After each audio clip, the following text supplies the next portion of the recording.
그동안 요한계시록을 해석하는 관점이 역사적인 관점에서 요한계시록을 해석해왔던 것으로 보여집니다. 그래서 요한계시록은 어떤 내용으로 어떻게 기록되어졌냐라고 했을 때에 예수님의 이 땅에 오시는 예수님의 초림부터 예수님 재림 사이에 일어나는 역사적인 사건들에 대한 기록이다. 달리 얘기하면 예수님의 종말의 때에 맞춰진 어떠한 예언, 이렇게 보는 관점입니다. 그 다음에 미래적 관점에서 바라본 요한계시록입니다. 여러분 잘 아시는 대로 1장부터 3장까지는 초대교회 역사적 사건에 기초한 기록이다라고 하는 거죠. 그러나 5장부터 22장까지의 말씀은 예수님의 재림과 관련된 미래에 대한 예언이다라고 그동안 그렇게 해석해 왔다는 겁니다. 또 하나의 관점은 신비적인 관점에서 요한계시록을 해석한 관점이에요. 요한계시록은 예수 그리스도의 계시다라고 했을 때에 이 계시는 하나의 예언이다. 예언. 또 하나는 사도 요한이 본 환상을 기록한 내용이다 라고 해서 신비적인 관점으로, 그래서 그 요한계시록에 나오는 상당한 상징적인 단어들이 많이 나오는데 이것들을 알레고리컬하게 또 신비적인 관점에서 이것을 풀어내고 해석해왔던 것이 과거 요한계시록에 대한 해석이었습니다. 여러분, 그런데 고린도후서 12장 2절 말씀에 보니까 이렇게 말씀합니다. 내가 그리스도 안에 있는 한 사람을 아노니 그는 14년 전에 셋째 하늘에 이끌려 간 자라. 그가 몸 안에 있었는지 몸 밖에 있었는지 나는 모르거니와 하나님은 아시느니라. 그렇게 말씀합니다. 여러분, 여기서 이야기하는 내가 그리스도 안에 있는 한 사람, 이거 누구를 가리키는 걸까요? 여러분, 그는 바로 사도 바울을 본인을 가리키는 거예요. 사도 바울이 14년 전에 무엇을 경험했느냐? 삼층천을 경험했다라는 겁니다. 셋째 하늘. 예, 어찌 보면 이것은 요한이 환상을 통해서 본 하늘 성전과 같은 모습은 아니었을까라는 생각을 해봐요. 여러분, 이때에 사도 바울은 그가 몸 안에 있었는지 몸 밖에 있었는지 나는 모르거니와 하나님은 아시느니라. 그렇게 말씀합니다. 4절 말씀해 보면은 그가 낙원으로 이끌려가서 말로 표현할 수 없는 말을 들었으니 사람이 가히 이르지 못할 말이로다. 일단 많은 사람들이 신앙 간증을 많이들 해요. 그러면서 내가 입신을 했는데 내가 천국에 갔다 왔다는 거예요. 제가 중고등학교에 다닐 때만 해도 그런 이야기들이 많이 나왔어요. 책으로도 나왔던 게 기억이 나는데, 내가 본 천국, 여러분 혹시 그런 책 읽어보셨나요? 내가 천국에 갔는데 천국에 그 길이 다 황금길이더라는 거죠. 황금길이더라. 근데 다른 사람의 집은 다 화려하고 모든 사람들은 그렇게 정말 하늘에서 영광을 누리고 천국에서 영광을 누리는데 나는 아무것도 없더라는 거죠. 가보니까 나의 집은 초가집에 불과하고 나에게 준비된 건 다른 사람 면류관이, 황금으로 된 면류관이 주어지는데 나에게는 개털모자밖에 주어지지 않더라는 겁니다. 여러분, 그런 얘기 많이 들어보셨죠? 여러분, 배우 많은 사람들이 자신이 본 환상, 또 자신이 본 어떠한 입신에서 하나님 나라 갔다 왔다, 이런 이야기들, 이런 간증들을 많이 하고 있는데, 여러분, 저는 그런 간증들이 성경적이지 않다라는 생각을 해봅니다. 왜냐하면 사도 바울에 의하면 여러분, 신약 성경의 3분의 2를 기록한 사람이 사도 바울이에요. 복음서를 제하고 신약 성경의 3분의 1을 기록한 사람이 사도 바울이에요. 근데 그는 왜 그가 경험한 삼층천에 대해서, 그가 경험한 천국에 대해서 왜 표현하지 않았을까요?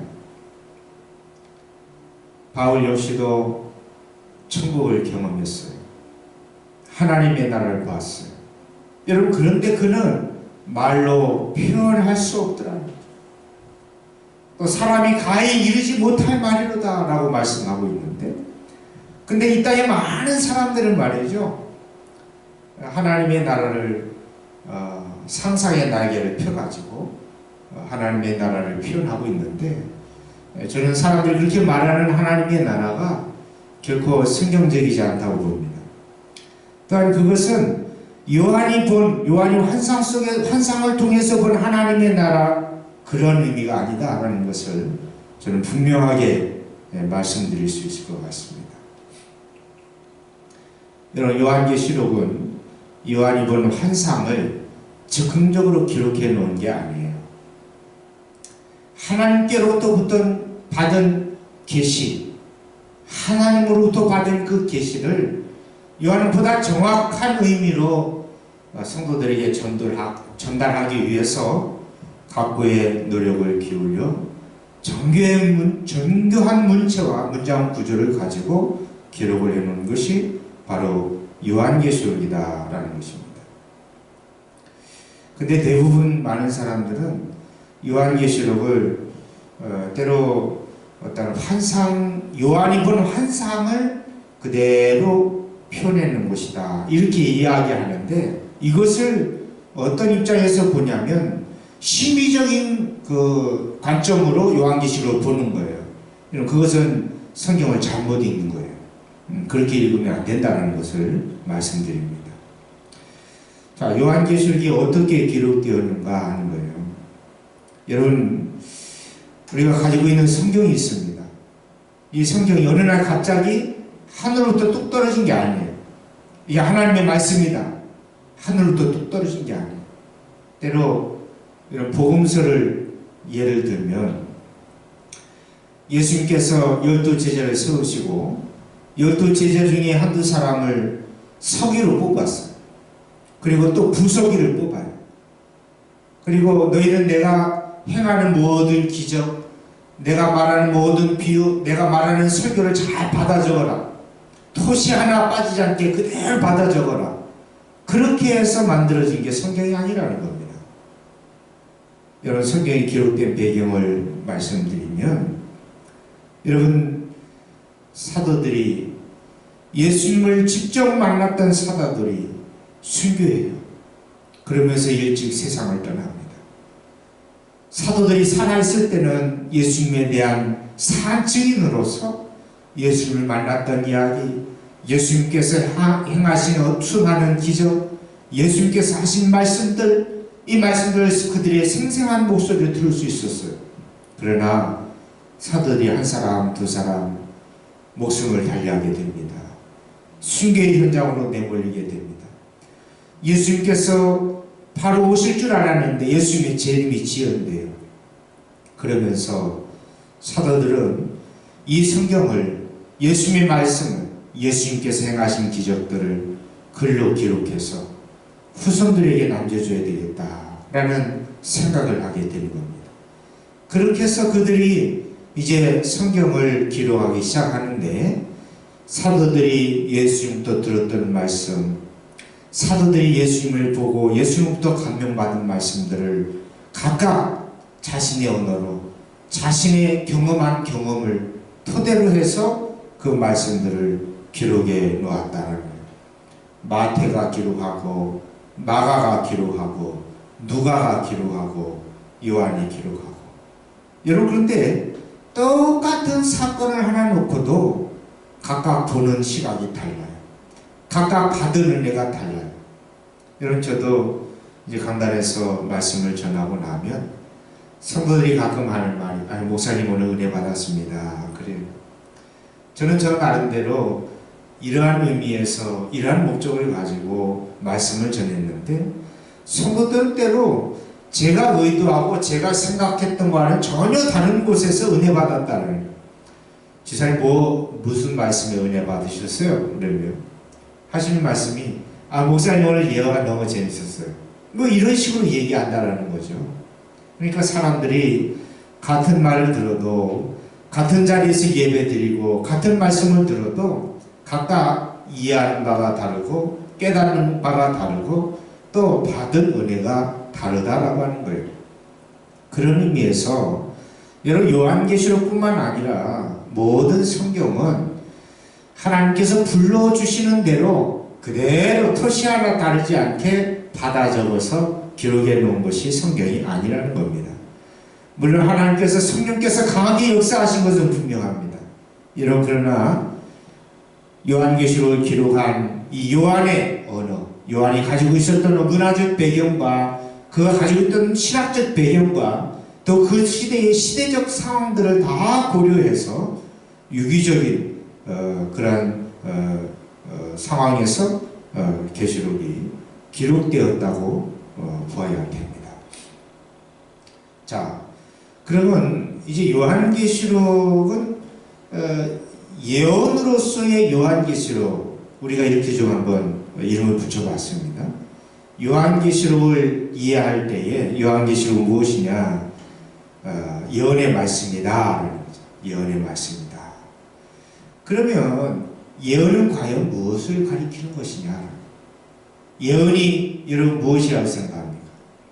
미래에 대한 일을, 미래에 앞으로 일어날 일들을 이야기해 주는 거죠. 요즘 이 시대에도 스스로 예언자를 자청하는 사람들이 있죠. 그러면서 이제 코로나 바이러스에 대해서 얼마 전에 예언한 사람이 있는데 그대로 이루어졌다, 이런 이야기도 하고요. 또 이런저런 자칭 예언자라고 이야기하는 사람들의 이야기를 들어보면 미래에 일어날 일들에 대한 이야기, 그것을 오늘 현실에서 미리 내다보는 거죠. 미리 내다보는 거. 여러분, 그런데 성경에서 이야기하는 이 예언했을 때의 이 예자는 앞을 내다보는 그런 의미에서의 예언이 아니에요.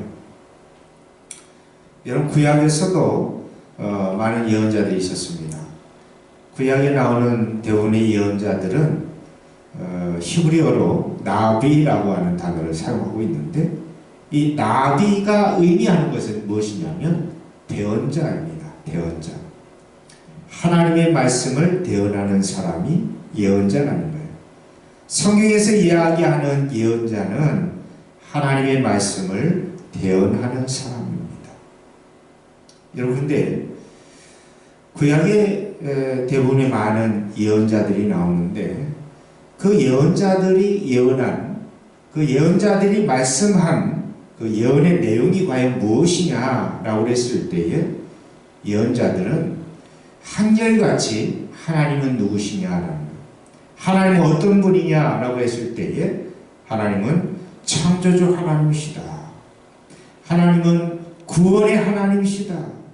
너희를 애굽에서 구원하신 하나님, 그 하나님에 대해서 말씀하고 있다는 거예요. 또 하나는 하나님은 심판의 하나님이다. 너희가 하나님에게서 벗어났다라는 거죠. 그러면서 돌아오라는 겁니다. 회개하라는 거죠. 예. 회개하고 돌아오면 하나님께서 회복과 구원의 은혜를 주시지만 회개하지 않으면 하나님 반드시 심판하실 것이다 라는 거죠. 여러분, 어떻습니까?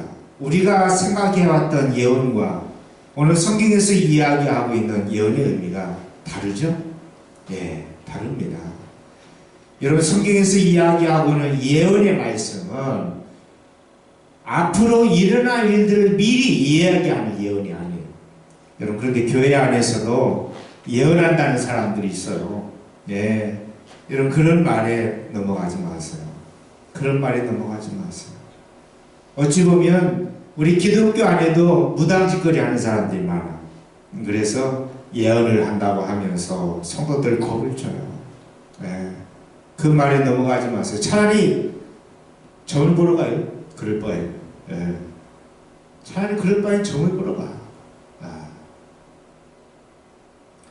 이런 예언은 앞날을 미리 알려주는 것, 앞에 일어날 일들을 미리 바라보는 것, 그것이 예언이 아니라는 겁니다. 이런 예언은 창조주 하나님, 구원의 하나님, 심판의 하나님. 그래서 오늘 우리가 돌아서라는 거예요. 회개하라는 겁니다. 회개하지 않으면 하나님 심판하신다. 그러나 회개하고 돌아오는 자들에게는 구원을 주시겠다라는 메시지가 예언자들의 한결같은 메시지였다라는 겁니다. 자, 그러면 예언의 범위, 예언자들이 어떤 내용을 가지고 예언을 해왔느냐라는 겁니다. 이런 예언은 이 요한계시록에 기록되어진 예언의 말씀, 계시의 말씀, 이 부분을 우리는 미래에만 국한시켜서는 안 돼요. 사도 요한이 요한계시록을 기록하면서 예수님의 구원 사역이 예수님의 십자가의 구속, 예수님의 십자가의 죽으심과 부활을 통해서 예수님의 구원 사역이 이미 완전히 성취되었다라는 것을 말씀하고 있어요. 이것이 예언이에요. 두 번째, 요한계시록에서 말씀하고는 예언의 말씀, 계시의 말씀은 예수님께서 이루신 구원 사역의 결과로 하나님의 나라를 살아가는 오늘날 교회 공동체가 어떻게 살아가야 하느냐라는 것을 보여주고 있는 것이 오늘 계시록의 말씀이다. 어떻게 보면은 요한계시록의 말씀은 여러분 미래에 초점이 맞춰져 있는 게 아니라 현재에 초점이 맞춰져 있어요. 현재. 요한계시록에서 다루고 있는 미래에 대한 예언은 극히 일부분이에요. 예수님 재림을 통한 하나님 나라의 완성. 예. 그러나 요한계시록의 대부분의 많은 기록들은, 대부분의 많은 말씀들은 어디에 초점이 맞춰져 있냐면 종말의 때를 살아가는 우리 성도들의 삶. 오늘 예수님께서 이루신 구원 사역의 결과로 하나님의 나라를 살아가는 오늘날 교회 공동체의 삶이 과연 어떠한 삶을 살아가야 되느냐라는 것을 오늘 우리에게 말씀해주고 있다는 것입니다. 예. 여러분, 하나님의 구원과 하나님의 심판은 미래에 일어날 사건이 아니라 현재적 사건이에요. 현재적 사건. 요한복음 3장 18절 말씀을 보면은 그를 믿는 자는 심판을 받지 아니하는 것이요 믿지 아니하는 자는 하나님의 독생자의 이름을 믿지 아니함으로 벌써 심판을 받은 것이니라 라고 말씀합니다. 이 예언의 말씀을 듣고 행하는 자는 이미 도래한 하나님의 나라와 또 이제 앞으로 예수님 재림과 함께 완성될 하나님의 나라에 동참하게 된다라고 하는 것입니다. 여러분, 요한계시록 1장 1절부터 8절까지의 말씀을 에필로그, 머릿말이라고 구절을 잡아봤습니다. 그러면서 요한계시록의 전체적 성격을 규명할 때에 요한계시록은 어떠한 책이냐라고 했을 때 이것은 예수 그리스도의 계시다라고 말할 수 있어요. 요한계시록 1장 1절에서 처음 시작하면서 하시는 말씀이 예수 그리스도의 계시다라고 시작합니다. 그럼 예수 그리스도의 계시라고 했을 때에 그럼 요한계시록은 어떤 내용을 포함하고 있느냐라는 것입니다. 첫째, 예수 그리스도의 계시라고 하는 것은 예수님께서 주신 것이라, 예수님으로부터 온 것. 두 번째, 예수님에 관한 것. 세 번째, 예수님께서 행하신 일들, 그리고 예수님께서 앞으로 이루실 일.